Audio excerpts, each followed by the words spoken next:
ജില്ലാതലത്തിലുള്ള PSC പരീക്ഷകളുടെ notification വരുമ്പോൾ അതേതായാലും LDC ആയാലും LGS ആയാലും VFA ആയാലും ഏത് തന്നെ ആയാലും എപ്പോഴും എല്ലാവരും ചോദിക്കുന്ന ഒരു ചോദ്യമാണ് ഏത് ജില്ലയിൽ അപ്ലൈ ചെയ്യണം എന്നുള്ളത്. നമ്മുടെ സ്വന്തം ജില്ലയിൽ തന്നെ അപേക്ഷിച്ച് നേടിയെടുക്കുക എന്നുള്ളതിലാണ് കാര്യം കിടക്കുന്നത്. അല്ലാത്ത പക്ഷം നിങ്ങൾ നേടിയ ജോലി ഓർത്ത് വിഷമിക്കേണ്ടി വരാറുണ്ട് പലർക്കും. പലരും കഴിഞ്ഞ പ്രാവശ്യത്തെ കട്ട് ഓഫും കഴിഞ്ഞ പ്രാവശ്യത്തെ ഒഴിവിൻ്റെ എണ്ണവും നിയമന നിലയൊക്കെ നോക്കിയിട്ട് പല ജില്ലകളിലേക്കും ഓടാറുണ്ട്. എന്തുകൊണ്ട് സ്വന്തം ജില്ല എന്നുള്ളത് ഞാൻ കാര്യകാരണ സഹിതം നിങ്ങൾക്ക് വിശദമാക്കി തരാം. ഒന്നാമത്തെ കാര്യം, സർക്കാർ ജോലിയുടെ ആകർഷണീയത എന്ന് പറയുന്നത് അതിൻ്റെ ഉയർന്ന സാലറി അല്ലല്ലോ, മറ്റു പല കാര്യങ്ങളുമാണ്. സാലറി താരതമ്യേന കുറവാണ്. അതുകൊണ്ട് തന്നെ മറ്റൊരു ജില്ലയിൽ താമസിച്ചോ അല്ലെങ്കിൽ അവിടെ പോയി വന്നിട്ടോ ജോലി ചെയ്യുമ്പോൾ സ്വാഭാവികമായിട്ടും വലിയൊരു തുക നിങ്ങൾക്ക് ചിലവാകും. അതുകൊണ്ട് തന്നെ സാമ്പത്തികമായിട്ട് യാതൊരുവിധ മെച്ചവുമില്ലാത്ത അവസ്ഥ കൈവരും.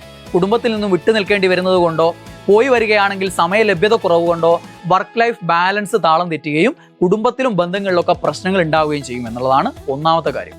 രണ്ടാമത്തെ കാര്യം, 5 വർഷം കഴിഞ്ഞാൽ അന്തർജില്ലാ മാറ്റം കിട്ടും എന്ന പ്രതീക്ഷയിലാണ് പലരും മറ്റ് ജില്ലകൾ മാറി അപ്ലൈ ചെയ്യുന്നത്.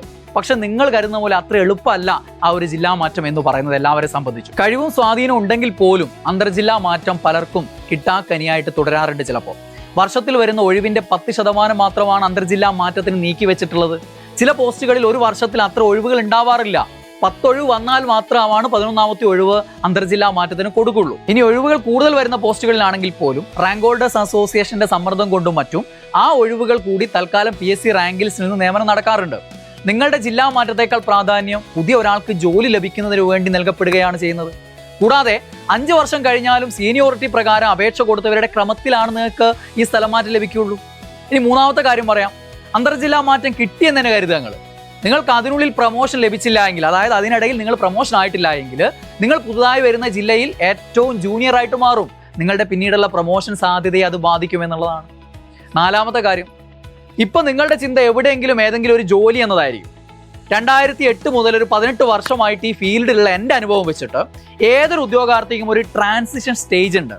ആദ്യം എവിടെയെങ്കിലും എന്തെങ്കിലും ഒരു ജോലി എന്ന് ചിന്തിക്കുന്ന ആൾ തന്നെ പിന്നീട് റാങ്ക് ലിസ്റ്റിൽ വന്നു തുടങ്ങുന്ന സമയത്ത് കൂടുതൽ യോഗ്യതയുള്ള കൂടുതൽ നല്ല ജോലിയെ പറ്റി ചിന്തിച്ചു തുടങ്ങും. പിന്നെ ജോലി കിട്ടിക്കഴിഞ്ഞാൽ കൂടുതൽ സാലറി, കൂടുതൽ പ്രൊമോഷൻ സാധ്യത, വീടിനടുത്തുള്ള ജോലി, മനസമാധാനമുള്ള ജോലി, ഇങ്ങനെ ചിന്തകൾ മാറി മാറി വരും.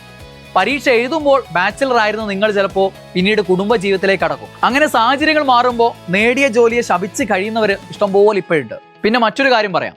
VFA പോലുള്ള വില്ലേജ് ഫീൽഡ് അസിസ്റ്റന്റ് പോലെയുള്ള ഫീൽഡ് വർക്കുള്ള ജോലികളാണെങ്കിൽ നിങ്ങളുടെ ജില്ലയിൽ സമീപ പ്രദേശങ്ങളിൽ ജോലി ചെയ്യുന്ന പോലെ അത്ര രസമായിരിക്കില്ല മറ്റ് ജില്ലകളിലെ പരിചയമില്ലാത്ത സ്ഥലങ്ങൾ എന്ന് പറയുന്നത്. ഭൂമിശാസ്ത്രപരമായിട്ടുള്ള ഘടകങ്ങൾ നിങ്ങളെ വല്ലാണ്ട് അലട്ടും.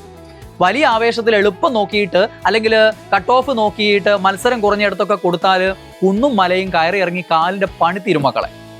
ഇനി ആർക്കൊക്കെ മറ്റ് ജില്ലകൾ നോക്കാം എന്നുള്ള കാര്യം ഞാൻ പറഞ്ഞുതരാം. നിങ്ങൾ നാടും വീടും വിട്ട് എന്നും മറ്റൊരിടത്ത് പോയി നിൽക്കാൻ ആഗ്രഹിക്കുന്നവരാണെങ്കിൽ ഓക്കെ, നിങ്ങൾക്ക് മറ്റൊരു ജില്ലയിൽ സെറ്റിൽ ആകണം എന്നൊക്കെ ആഗ്രഹിക്കുന്നവരാണെങ്കിൽ നിങ്ങൾക്ക് ഇഷ്ടമുള്ള ജില്ല നോക്കാം. വയനാടിൻ്റെയും ഇടുക്കിയുടെയോ ഒക്കെ ആംബിയൻസും തേടി നിങ്ങൾക്ക് പോകാം. അല്ലാത്ത പക്ഷം 5 വർഷം കഴിഞ്ഞ് പോരാം എന്നുള്ള ധാരണയിൽ ആരും അന്യ ജില്ലകളിൽ അപേക്ഷിക്കാൻ പോകണ്ട. അതെല്ലായ്പ്പോഴും നിങ്ങൾ കരുതുന്ന പോലെ നടക്കണമെന്നില്ല. നടന്നാലും 5 വർഷത്തിനുള്ളിൽ പ്രൊമോഷൻ ലഭിക്കാതെയാണ് നിങ്ങൾ മാറുന്നതെങ്കിൽ ജൂനിയറായി മാറുന്നുള്ള കാര്യവും ഞാൻ നിങ്ങളോട് പറഞ്ഞു.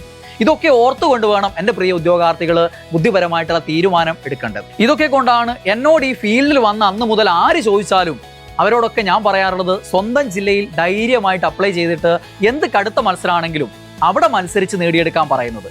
നേടുന്ന ജോലി നിങ്ങൾ ആഗ്രഹിക്കുന്ന ജീവിതത്തിന് വേണ്ടിയിട്ടാണ്, അല്ലാതെ പഴയ തലമുറയിലുള്ള ആളുകളെ പോലെ ജോലി ചെയ്യാനുള്ള ഒരു ജീവിതമായിട്ട് നിങ്ങളുടേത് മാറരുത്. നമുക്ക് അന്തസ്സായി സന്തോഷത്തോടെ ജീവിക്കാൻ വേണ്ടിയുള്ളതാണ് നമ്മുടെ ജോലി എന്നുള്ളത് കൂടെ ഓർമ്മിക്കുക. അത് നേടിക്കഴിഞ്ഞാലേ സർക്കാർ സർവീസ് ആണെന്നത് കൂടി ഓർത്തു കഴിഞ്ഞാൽ നിങ്ങളുടെ മുന്നിൽ വരുന്നവരുടെ ജീവിതവും സന്തോഷകരമായിട്ട് മാറും. നിങ്ങൾക്കെല്ലാം ഈ വർഷം തന്നെ മികച്ച റാങ്ക് കരസ്ഥമാക്കാനും ജോലി നേടാനും സാധിക്കട്ടെ എന്ന് ആശംസിച്ചുകൊണ്ട് നിർത്തുന്നു.